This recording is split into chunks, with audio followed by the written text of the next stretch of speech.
Hi hello friends, welcome back to my channel. ಇವತ್ತು ಸೂಪವಾಗಿರೋ ತವಾ fish fry ಹೇಗೆ ಮಾಡೋದು ನನ್ನ ಸ್ಟೈಲಲ್ಲಿ ಮಸಾಲ ಬಳಸಿ.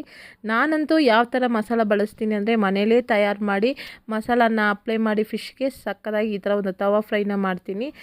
ಆಯಿಲಲ್ಲಿ ಡೀಪ್ ಫ್ರೈ ಮಾಡೋದು ತುಂಬ ಕಡಿಮೆ, ಜಾಸ್ತಿ ನಾನು ತವಾ ಫ್ರೈನೇ ನಾನು ಪ್ರಿಫರ್ ಮಾಡೋದು. ಯಾಕಂದರೆ ಹೆಲ್ತ್ ಬೆನಿಫಿಟ್ಸು ತುಂಬ ಚೆನ್ನಾಗಿರುತ್ತೆ ಈ ಥರ ತವಾ ಫ್ರೈ ಮಾಡೋದ್ರಿಂದ. ಮಕ್ಕಳಿಗೂ ಸಹ ಇದರಲ್ಲಿರೋ ಫುಲ್ ಪ್ರೋಟೀನ್ ಸಿಗುತ್ತೆ. ಅದಕ್ಕೋಸ್ಕರ ನಾನು ಯಾವಾಗಲೂ ತವಾ ಫ್ರೈನೇ ಪ್ರಿಫರ್ ಮಾಡೋದು. ಈ ಥರ ಒಂದು ತವಾ ಫ್ರೈಗೆ ಮಸಾಲಾನ ನಾನು ಅಂಗಡಿಯಿಂದ ತಂದು ಯಾವತ್ತೂ ಹಾಕಲ್ಲ. ಯಾಕಂದರೆ ನಾನೇ ಒಂದು ಮಸಾಲಾನ ತಯಾರು ಮಾಡಿ ಆ ಮಸಾಲಾನ ಫಿಶ್ಗೆಗಳಿಗೆ ಈ ಥರ ಅಪ್ಲೈ ಮಾಡ್ತೀನಿ. ಮನೇಲಿರೋ ನಮ್ಮ ಅಡುಗೆ ಮನೇಲಿರೋ ಮಸಾಲೆಗಳನ್ನೇ ಸಹ ನಾವು ಬಳಸಿಬಿಟ್ಟು ಸೂಪರಾಗಿರೋ ತವಾ ಫ್ರೈನ ನಾವು ಮನೇಲಿ ಮಾಡ್ಬೋದು. ಅಂಗಡಿಗಳಲ್ಲಿ ಪ್ಯಾಕೆಟ್ಗಳಲ್ಲಿ ಸಿಗೋ ಮಸಾಲೆಗಳಿಗಿಂತ ರುಚಿಯಲ್ಲೂ ಸಹ ಫ್ರೆಶ್ಶಾಗಿ ನೀವು ಮಸಾಲ ತಯಾರು ಮಾಡಿ ಹಾಕಿರೋದ್ರಿಂದ ರುಚಿಯಲ್ಲೂ ತುಂಬ ಟೇಸ್ಟ್ ಕೊಡುತ್ತೆ. ಮತ್ತು ಈ ಒಂದು ಮಸಾಲ ತವಾ ಫ್ರೈ ನೀವು ಎಷ್ಟು ನೆಕ್ಸ್ಟ್ ಡೇನ ಫಿಶನ್ನು ನೀವು ಫ್ರೈ ಮಾಡಿದ್ರೂ ಸೂಪರಾಗಿರುತ್ತೆ. ಹೇಗೆ ಮಾಡೋದಂತ ಹೇಳ್ಕೊಡ್ತೀನಿ, ಸ್ಕಿಪ್ ಮಾಡಿದ ಹಾಗೆ ನೋಡಿ. ನಾನಿಲ್ಲಿ 1 kg ಬಂಗುಡೆ ಮೀನನ್ನ ತಂದಿದ್ದೀನಿ ನೋಡಿ.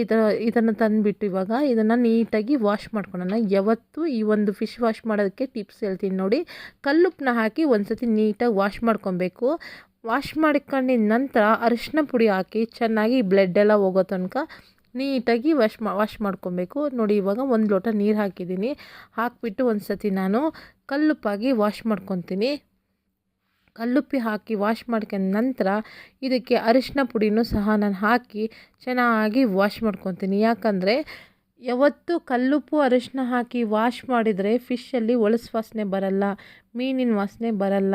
ಎಂಥರ ತುಂಬ ನೀಟಾಗಿ ವಾಶ್ ಮಾಡ್ಕೊಬೇಕು. ಇದನ್ನು ವಾಶ್ ಮಾಡ್ಕೊಂಡ್ಮೇಲೆ ಯಾವ ರೀತಿ ಇರುತ್ತೆ ಅಂತ ತೋರಿಸ್ತೀನಿ ನೋಡಿ. ಇವಾಗ ನೀಟಾಗಿ ವಾಶ್ ಮಾಡ್ಕೊಂಡಿದ್ದೀನಿ. ಇನ್ನೊಂದು ಸತಿ ನೀರು ಹಾಕಿ ಈ ಥರ ಇಡ್ತೀನಿ ನಾನು. ಇಟ್ಬಿಟ್ಟು ಇನ್ನೊಂದು ಸತಿ ನೀಟಾಗಿ ವಾಶ್ ಮಾಡ್ಕೊಂಡ್ಬಿಟ್ರೆ ಸೂಪರಾಗಿರುತ್ತೆ. ಇದಕ್ಕೆ ಮಸಾಲೆ ಹಾಕಿ ಹಾಕ್ಬಿಟ್ಟು 1 ಅವರ್ ಆದ ನಂತರ ನಾವು ಫಿಶ್ ಫ್ರೈ ಮಾಡಿದರೆ ಎಂಥ ಚೆನ್ನಾಗಿರುತ್ತೆ ಅಂದರೆ ಸೂಪರಾಗಿರುತ್ತೆ ಫ್ರೆಂಡ್ಸ್. ನಾನು ಹೇಳ್ತೀನಲ್ಲ, ಇದು ನೋಡಿ ಇನ್ನೊಂದು ಸತಿ ನೀಟಾಗಿ ಈ ಥರ ವಾಶ್ ಮಾಡಿ ನೋಡಿ. ಕಲ್ಲುಪ್ಪು ಹಾಕಿ ವಾಶ್ ಮಾಡಿ, ಅರಿಶಿನ ಪುಡಿ ಹಾಕಿ ವಾಶ್ ಮಾಡಿ ನೀಟಾಗಿ ನೋಡಿ. ಒಂದೊಂದು ಫಿಶಲ್ಲಿ ಎಲ್ಲಾದರೂ ಬ್ಲಡ್ ಆಗಲಿ ಏನಾದರೂ ಕಾಣಿಸ್ತಾ ಇದೆಯಾ, ಎಷ್ಟು ನೀಟಾಗಿ ವಾಶ್ ಮಾಡಿ ಇಟ್ಕೊಂಡಿದ್ದೀನಿ ನೋಡಿ. ಇವಾಗ ಮಸಾಲೆ ಹಾಕೋದು ಹೇಗಂತ ಹೇಳ್ಕೊಡ್ತೀನಿ ನೋಡಿ. ನಾನು ಮನೇಲಿರೋ ಪದಾರ್ಥಗಳನ್ನೇ ಬಳಸೋದು, ಯಾವ ಅಂಗಡಿ ಪದಾರ್ಥನೂ ಬಳಸಿ ನಾನು ಫಿಶ್ ಫ್ರೈ ಮಸಾಲ ಹಾಕೋಲ್ಲ ನೋಡಿ. ಇವಾಗ ನಾನು ಜೀರಿಗೆನ ಹಾಕ್ಕೊತಿದ್ದೀನಿ. ಇದು ಒಂದು 2 ಟೇಬಲ್ ಸ್ಪೂನ್ ಆದಷ್ಟು ಜೀರಿಗೆ ಹಾಕ್ಕೊತಾ ಇದ್ದೀನಿ. ನಾನು 1 kgಗೆ 2 ಟೇಬಲ್ ಸ್ಪೂನ್ ಆದಷ್ಟು ಜೀರಿಗೆ ಹಾಕ್ಕೊತಾ ಇದ್ದೀನಿ. ಕಾಳು ಮೆಣಸು ಹಾಕ್ಕೊತಾ ಇದ್ದೀನಿ. ಕಾಳು ಮೆಣಸು ನಾವು ಜೀರಿಗೆ ಎಷ್ಟು ಕ್ವಾಂಟಿಟಿ ತೊಗೊಂಡಿರ್ತೀವೋ ಅದೇ ಥರ ಕ್ವಾಂಟಿಟಿ ಕಾಳು ಮೆಣಸನ್ನು ತೊಗೊಬೇಕು. ಎರಡನ್ನೂ ಸಹ ಹುರಿದ್ಬಿಟ್ಟು ಹಾಕ್ಬೋದು. ನಾನಿಲ್ಲಿ ಹುರಿದ್ಬಿಟ್ಟು ಹಾಕ್ಕೊತಾ ಇಲ್ಲ, ಹಾಗೆ ಪೌಡರ್ ಮಾಡ್ಕೊತಿದ್ದೀನಿ. ಮೊದಲಿಗೆ ಈ ಥರ ಫೈನ್ ಪೌಡರ್ ಮಾಡಿಬಿಟ್ಟು ಇದಕ್ಕೆ ಏನೇನು ಸೇರಿಸ್ಬೇಕು ಅಂತ ಹೇಳ್ತೀನಿ. ಅದೇ ಥರ ನೀವು ಸಹ ಸೇರಿಸಿ. ನಾನಿಲ್ಲಿ ನೋಡಿ, ಇಲ್ಲಿ ನಿಂಬೆಹಣ್ಣು, ಇದು ಎಳ್ಳಿಕಾಯಿ, ಆ್ಯಕ್ಚುಲಿ ಇದು ಎಳ್ಳಿಕಾಯಿ, ಇದು ಸಿಟ್ರಿಕ್ ಲೆಮನ್ ಅಂತ ಹೇಳ್ತಾರೆ. ನಮ್ಮೂರಲ್ಲೆಲ್ಲ ತುಂಬ ಜಾಸ್ತಿ ಈ ಲೆಮನ್ನು.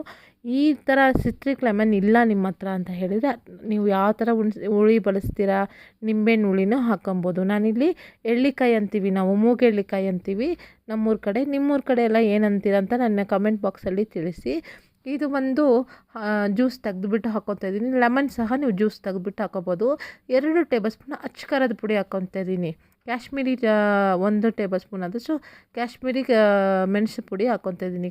ಅಚ್ಚ ಖಾರದ ಪುಡಿ ಹಾಕ್ಕೊತಿದ್ದೀನಿ. ಇವಿಷ್ಟನ್ನು ರುಬ್ಕೋಬೇಕು ಫ್ರೆಂಡ್ಸ್. ಇದು ರುಬ್ಬೋಕ್ಕಿಂತ ಮುಂಚೆ ಸ್ವಲ್ಪ ಧನಿಯಾ ಪೌಡರ್ನ ಹಾಕ್ಕೊತಾ ಇದ್ದೀನಿ. ಧನಿಯಾ ಪೌಡರು 2 ಟೇಬಲ್ ಸ್ಪೂನ್ ಅಚ್ಚ ಖಾರದ ಪುಡಿ, 1 ಟೇಬಲ್ ಸ್ಪೂನ್ ಧನಿಯಾ ಪೌಡರು, 1 ಟೇಬಲ್ ಸ್ಪೂನ್ ಆದಷ್ಟು ginger garlic paste, 1 table spoon ginger paste ಮತ್ತು 1 ಟೇಬಲ್ ಸ್ಪೂನ್ ಗಾರ್ಲಿಕ್ ಪೇಸ್ಟು. ಇಲ್ಲ ನನ್ನ ಹತ್ರ 2 ಮಿಕ್ಸಿಂಗ್ ಇದೆ ಅಂದರೆ 2 ಟೇಬಲ್ ಸ್ಪೂನ್ ಹಾಕ್ಕೊಳ್ಳಿ. ರುಚಿಗೆ ತಕ್ಕಷ್ಟು ಕಲ್ಲುಪ್ಪು ಹಾಕಿ ಸ್ವಲ್ಪ ನೀವು ನೀರು ಹಾಕೋಕ್ಕಿಂತ ಸ್ವಲ್ಪ ನೀರು ಹಾಕ್ಕೊಬೇಕು. ಗಟ್ಟಿಯಾಗಿ ರುಬ್ಕೋಬೇಕು. ಒಣಗಿದ ಮೆಣಸಿನ್ಕಾಯಿನ ನೀವು ನೆನೆ ಹಾಕಿ ಕೂಡ ರುಬ್ಕೋಬೋದು, ಅದು ಸ್ವಲ್ಪ ಕಷ್ಟ ಅನ್ನೋರಿಗೆ. ಈ ಥರ ಪುಡಿ ಖಾರದ ಪುಡಿನ ಹಾಕಿ ಚೆನ್ನಾಗಿ ರುಬ್ಬಿಟ್ಟು ಸ್ವಲ್ಪ ಅರಿಶಿನ ಹಾಕ್ಕೊಳ್ಳೋಣ. ಅರಿಶಿನ ಹಾಕ್ಕೊಬಿಟ್ಟು ಚೆನ್ನಾಗಿ ಕಲಿಸ್ಕೊಂಡ ನಂತರ ನಾವು ಈ ಮಸಾಲಾನ ನಾವು ಫಿಶ್ಗೆ ಅಪ್ಲೈ ಮಾಡ್ಕೊಳ್ಳೋಣ. ನಾವು ತೊಳೆದಿಟ್ಟ ಫಿಶ್ಗೆ ಅಪ್ಲೈ ಮಾಡ್ಕೊಳ್ಳೋಣ ನೋಡಿ. ನಾನು ಇದು ಕಟ್ ಮಾಡಿಸ್ಕೊಂಬಂದ್ಬಿಟ್ಟಿದ್ದೀನಿ 2 ಭಾಗವಾಗಿ. ನೀವು ಒಂದು ಇಡೀ ಫಿಶ್ಗೆ ಹಾಕಿದ್ರೆ ಅಂತ ಇನ್ನೂ ಚೆನ್ನಾಗಿರುತ್ತೆ. ಮತ್ತು ಯಾವತ್ತು ಕಟ್ ಮಾಡಿದ ಫಿಶ್ಗಿಂತ ಇಡೀ ಫಿಶ್ಶಿಗೆ ನೀವು ಮಸಾಲೆ ಹಾಕಿ ಫ್ರೈ ಮಾಡಿದರೆ ಅದರಲ್ಲಿ ವೇಸ್ಟೇಜ್ ಕಡಿಮೆ ಆಗುತ್ತೆ. ನಾನು ಕಟ್ ಮಾಡ್ಕೊಂಬಂದ್ಬಿಟ್ಟಿದ್ದೀನಿ. ಇವಾಗ ನನ್ನ ಮನೇಲಿ ಮಕ್ಕಳಿರೋದ್ರಿಂದ ಸಣ್ಣ ಸಣ್ಣ ಪೀಸ್ ಕೊಟ್ಟರೆ ವೇಸ್ಟ್ ಮಾಡ್ದಂಗೆ ತಿಂತಾರೆ ಅಂತ ನಾನು ಕಟ್ ಮಾಡ್ಕೊಂಬಿಟ್ಬಿಟ್ಟಿದ್ದೀನಿ. ನೀವು ಆದಷ್ಟು ಫುಲ್ ಮೀನಿಗೆ ಈ ಥರ ಫಿಶ್ ಮಸಾಲ ಹಾಕಿ ಇದು ಮಸಾಲ ಹಾಕಿಬಿಟ್ಟು ಫ್ರಿಜ್ಜಲ್ಲಿ ಇಡಬೇಕು. 1 ಅವರ್ ಇಲ್ಲ ಇಡಬೇಕು. ಇಲ್ಲ ನೀವು ಹೊರಗಡೆನೂ ಕೂಡ ಇಟ್ಬಿಡು, ರೂಮ್ ಟೆಂಪ್ರೇಚರ್ ಕೂಡ ಇಡ್ಬೋದು. ನಾನು ಮಸಾಲ ಹಾಕಿ ಚೆನ್ನಾಗಿ ನೆಂದಿದೆ. ಇವಾಗ ಫ್ರೈ ಮಾಡ್ಕೊಳ್ಳೋಣ. ತವಾದಲ್ಲಿ ಸ್ವಲ್ಪ ಒಂದು 2 ಟೇಬಲ್ ಸ್ಪೂನ್ ಎಣ್ಣೆ ಹಾಕ್ಬಿಟ್ಟು ನೆನೆಸಿಟ್ಟ ಈ ಒಂದು ಫಿಶನ್ನು 1 ಬೈ 1 ನಾನು ಜೋಡಿಸ್ಕೊತಾ ಇದ್ದೀನಿ. ನೋಡಿ ಹಾಕ್ತಾಯಿದ್ದೀನಿ. ಸಿಮ್ಮಲ್ಲೇ ಇಟ್ಟು ಫ್ರೈ ಮಾಡಿ. ಹೈ ಫ್ಲೇಮಲ್ಲಿ ಹಾಕಿದರೆ ಫಿಶ್ಶು ಮೇಲಿರೋ ಮಸಾಲೆ ಎಲ್ಲ ಬೆಂದುಬಿಡುತ್ತೆ, ಒಳಗಿರೋ ಮಸಾಲೆ ಎಲ್ಲ ಹಂಗೆ ಫಿಶ್ಶೇ ಬೇಯಲ್ಲ, ಹಂಗೆ ಇರುತ್ತೆ. ಅದಕ್ಕೋಸ್ಕರ ಯಾವತ್ತು ಫಿಶ್ ಫ್ರೈ ಮಾಡಬೇಕಾದ್ರೆ ನೀವು ಸಿಮ್ಮಲ್ಲೇ ಇಟ್ಟು ಫ್ರೈ ಮಾಡಬೇಕು. ಆವಾಗಲೇ ಸಿಡಿಯಲ್ಲ, ಸ್ಟವ್ ಮೇಲೆಲ್ಲ ಆಗೋಲ್ಲ. ಆದಷ್ಟು ಈ ಥರ ನಿಧಾನಕ್ಕೆ ತಿರುಗಿಸಾಕ್ಬಿಟ್ಟು ನೀವು ಒಂದು ಮುಚ್ಚಳನ ಮುಚ್ಚಿಬಿಡೋದು ಬೆಸ್ಟ್. ಅದು ಒಂದೊಂದು ಸಿಮ್ಮಲ್ಲಿ ಇಟ್ಬಿಟ್ಟು ಒಂದು ಮುಚ್ಚಳನ ಬಿಚ್ಚಿಬಿಟ್ರೆ 2 ಕಡೆ ಚೆನ್ನಾಗಿ ಬೇಯುತ್ತೆ ಮತ್ತು ಸಿಡಿಯಲ್ಲ, ಮತ್ತು ಸ್ಟವ್ ಮೇಲೆಲ್ಲ ನೀಟಾಗಿರುತ್ತೆ. ಇಲ್ಲಾಂದರೆ ಸ್ಟವ್ ಮೇಲೆಲ್ಲ ಫಿಶ್ ಫ್ರೈ ಮಾಡಿದ ನಂತರ ನಿಮಗೊಂದು ಕೆಲಸ, ಕ್ಲೀನ್ ಮಾಡೋದೊಂದು ಕೆಲಸ ಇರುತ್ತೆ. ಯಾವತ್ತು ನಾವು ಏನೇ ಕೆಲಸ ಮಾಡಲಿ ಒಂದು ಐಡಿಯಾದಿಂದ ಕೆಲಸ ಮಾಡ್ಕೊಬೇಕು. ನಮಗೆ 2 ಕೆಲಸ ಮಾಡ್ದಂಗೆ ಮಾಡ್ಕೊಬಾರ್ದು ಫ್ರೆಂಡ್ಸ್. ಈಗ ಚೆನ್ನಾಗಿ ಫ್ರೈ ಆಗಿದೆ. ಈ ಫಿಶ್ ಫ್ರೈ ಎಲ್ಲರಿಗೂ ಇಷ್ಟ ಆಗಿದೆ ಅಂತ ರೆಸಿಪಿ ಇಷ್ಟ ಆಗಿದೆ ಅಂದ್ಕೊಂಡಿದ್ದೆ. ಈ ರೆಸಿಪಿ ಇಷ್ಟವಾದಲ್ಲಿ ಲೈಕ್ ಮಾಡಿ, ಶೇರ್ ಮಾಡಿ, ಕಮೆಂಟ್ ಮಾಡಿ, ಮರೆಯದೆ ಸಬ್ಸ್ಕ್ರೈಬ್ ಮಾಡಿ.